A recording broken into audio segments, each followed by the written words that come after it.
ये बयान ठीक है कि जिनको बांग्लादेश पसंद हो वो चले जाए, वो भी राजनीतिक दल को आप कहेंगे? बिल्कुल बिल्कुल। देखिए, मैं इस अर्थ में कहता हूं, जो लोग कहते हैं झारखंड में बैठ करके कि शरिया हमारे लिए सबसे महत्वपूर्ण है, संविधान बाद में है, जो लोग कहते हैं कि यहाँ पे इस्लामिक राष्ट्र की स्थापना होगी, तो उनके उनके लिए तो वही बेटर है कि जहाँ पे ऑलरेडी पहले से मौजूद है आप वहीं पर जाइए, जीवन गुजर बसर करिए। लेकिन भारत में तो संवैधानिक तरीके से ये देश चलेगा ना, चाहे वो हिंदू हो, चाहे मुसलमान हो, चाहे सिख हो, ईसाई हो। इस चीज से आखिर किसको एतराज हो रहा है? ये एतराज करने वाले, उस पर सियासत करने वाले एक किस्म से जो है मौन समर्थन ही दे रहे हैं। अब इसका जो है खामियाजा क्या होगा आने वाले भविष्य में भारत राष्ट्र के लिए, यह देखना बड़ा दिलचस्प होगा। पुष्कर जी। फैजान जी, अरविंद जयतिलक जी का बिल्कुल साफ मानना है कि पॉजिटिविटी की राजनीति क्यों नहीं करते, निगेटिविटी की क्यों करते हैं? ऐसा क्यों लगता है कि जो देवी देवताओं का अपमान कर रहे हैं उनके साथ खड़ा विपक्ष क्यों दिखाई देता है? उनके साथ खड़ा क्यों दिखाई देती है इंडिया गठबंधन की सहयोगी पार्टियां जो शरिया कानून को बड़ा बताती हैं संविधान से? शरिया से बड़ा कोई संविधान को, शरिया को बड़ा संविधान से कोई नहीं बता रहा सर। पहले तो भारतीय जनता पार्टी जो है खुद एक जातिवादी, विभाजनकारी, सांप्रदायिक फाशिस्ट ऑर्गेनाइजेशन है। ये सत्ता के लोभी हैं, सत्ता के लिए किसी भी हद तक के जा सकते हैं, ये देश में दंगा करा सकते हैं। और सर, इनके दिल में खाली अल्पसंख्यकों के लिए नफरत नहीं है, खाली मुसलमान, क्रिश्चियन या सिखों के लिए नफरत नहीं है, इनके दिल में SC ST OBC के लिए भी बेपनाह नफरत है।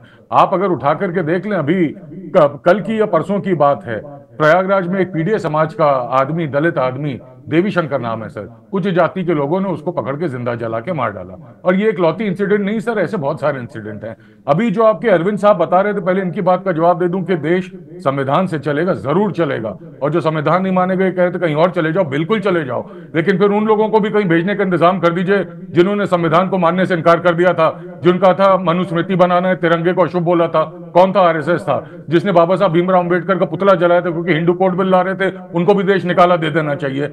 और जहां तक सर पुष्कर जी मैं बता दूं, योगी जी ने जो बोला कि ममता जी जो हैं वो कम्युनिज्म को बढ़ावा दे रही हैं, नफरत को बढ़ावा दे रही हैं, लातों के भूत भातों से नहीं मानते हैं। तो योगी जी, आप ये करनी से ना जो उत्तर प्रदेश में आफत मचाए हुए है, जो तलवारें और बंदूकें लेकर के रैली निकालते हैं, जो एक दलित हमारे जो MP हैं रामजी लाल तुमन, उनको उनके घर पे अटैक होता है सर, उनको जान से मारने की धमकी दी जाती है। और हमारे अखिलेश जी को उल्टा सुल्टा खाली बोलते नहीं, उनके गाड़ी पे पत्थर फेंके गए और उनको भी जान से मार देने की खुले टीवी पे एक करनी सेना के आदमी ने धमकी दी। उसके खिलाफ क्या कार्रवाई की गई? अरे नफरत फैलाने वाली बात जहां तक है साहब, कुंभ में इतने लोग मर गए, हम लोगों ने जब उन बेचारों जो मर गए उनके लिए पूछताछ करने की कोशिश की, तो वो हमें और जो कुंभ में जो बेचारे अब नहीं रहे उनके परिवारजनों को योगी जी क्या बोलते हैं? गिद्ध हैं और सुअर हैं। तो ये उनकी भाषा है। अरे कुंभ में वो किसको साथ में लेकर के गए थे? सर एक मिनट रुक जाइए, नफरत फैलाने वाले को किसको साथ ले गए थे?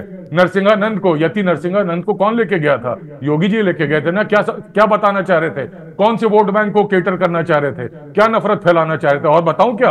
और जहां तक संविधान की बात कर रहे हैं, तो संविधान को सबसे पहले तो यही लोग नकारते हैं, तो सबसे पहले इन लोगों को हटा देना चाहिए।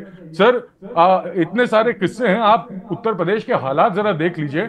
ऑनरेबल सुप्रीम कोर्ट ने बहुत सारी बातें करी, सब जानते हैं, लेकिन एक ऑब्जर्वेशन शायद आप में और बहुत सारे लोग नहीं जानते होंगे। बच्चों की तस्करी का एक केस आया था सर, ये आया था अप्रैल का अक्सर है, उसमें सुप्रीम को अप्रैल में सुप्रीम कोर्ट ने योगी सरकार को आड़े हाथ लिया है, क्योंकि तस्करी के मामले में जिस पे मुकदमा था उसको एक लोअर कोर्ट ने उसको बेल दे दी। ऑनरेबल सुप्रीम कोर्ट ने योगी आदित्यनाथ की सरकार को गिलेबान से पकड़ के पूछा कि इस पे फिर से मुकदमा क्यों नहीं, बेल को अपोज क्यों नहीं किया गया। यानी इस सरकार में बच्चों की तस्करी को लेकर के भी शायद कुछ षड्यंत्र स्कैम चल रहा है सर। तो ये तो हालात उत्तर प्रदेश के। कासगंज में जो बच्ची जिसके साथ गैंगरेप हुआ, जिसके उसको बीजेपी के ही आदमी है, उनमें से एक बीजेपी के जो MLA हैं देवेंद्र राजपूत और फॉर्मर MP राजवीर सिंह, उनका खास माना जाता है वो आदमी। ग्रेटर नोएडा में एक फिर से पीडीए समाज के बीटेक के बच्चे को, सुमेश गौतम को सर फर्जी इनकाउंटर कर दिया गया। ऑनरेबल सुप्रीम कोर्ट ने, कोर्ट्स ने उस पे 12 पुलिस वालों पे FIR कर दी है सर। बीजेपी के IT सेल वालों ने जिस बच्ची का बलात्कार किया था वो खुले में घूम रहे हैं ना सर।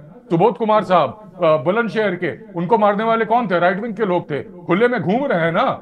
और उसके बाद हाथरस की दलित बच्ची जिसने उसका गैंगरेप किया था, खुले में घूम रहे हैं ना, क्योंकि वो दलित थी। तो इस तरह इसीलिए रामजी लाल सुमन का आप लोग उसको दलित सम्मान से जोड़कर और पीडीए की राजनीति कर रहे हैं ना, उधर से धर्म की चल रही है, इधर से जाति की। नहीं सर, धर्म की बात नहीं है सर, बात इंसानियत की है, बात सच्चाई की है। जो सच्ची बात है उसको करने में कभी घबराना नहीं चाहिए सर। हमेशा अखिलेश जी ने हम लोगों को यही सिखाया है और यही मोटो लेके वो जिंदगी में आगे बढ़े हैं। और जो बात ये बंगाल की जा रही है सर, इनके शुभेंदु अधिकारी और जो मुकुल रॉय हैं सर, उनको तो बीजेपी कल तक भ्रष्टाचारी बोलती थी, शारदा नारादा स्कैम में सबसे बड़ा दोषी मानती, आज खैर वो वॉशिंग मशीन में धुल के आ गए हैं। तो शुभेंदु अधिकारी क्या करते हैं सर, ये फेक एक ट्वीट चल रहा है सर, बीजेपी के आईटी सेल वाले इसको चला रहे हैं, ये थोड़ा वो हो गया आपके, इसमें आईटी सेल वाले इसको चला रहे हैं सर।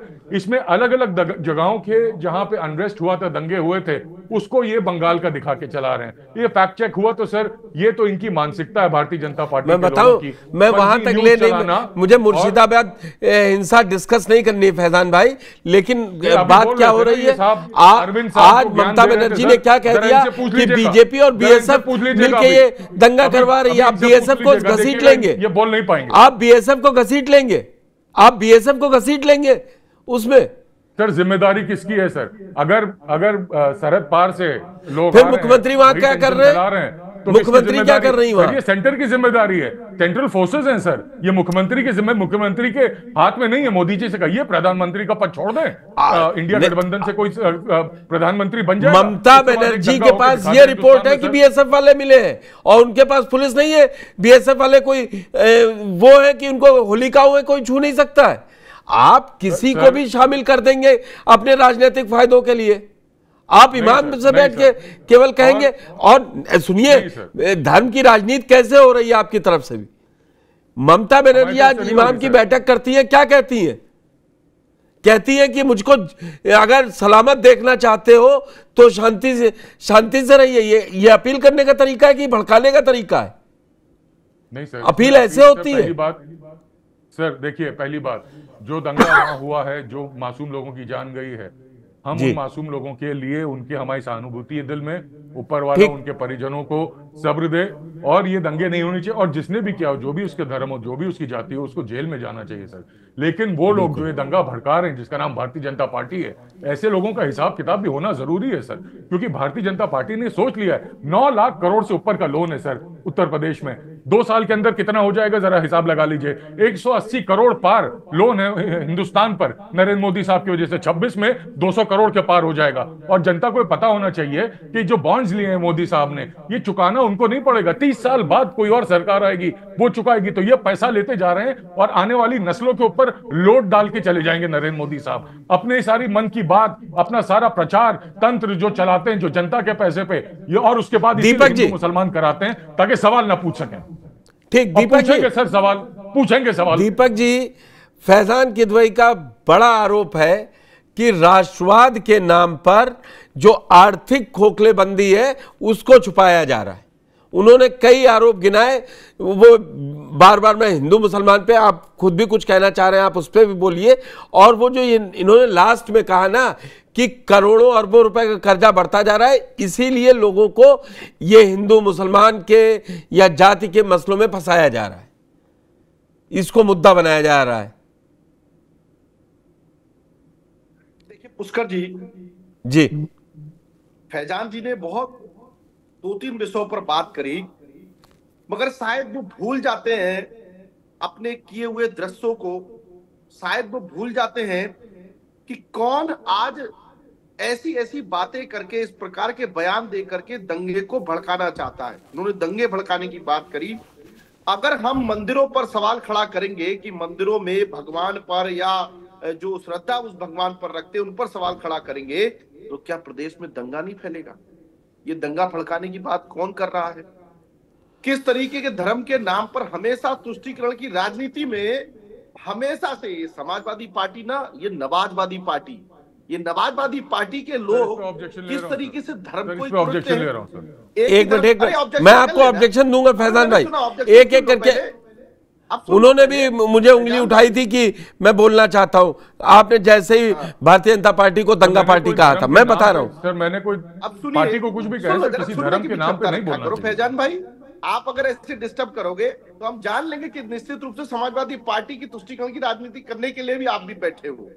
इन्होंने कहा दंगों की बात इन्होंने कहा पीडीए की बात, इन्होंने कहा दलित समाज की बात।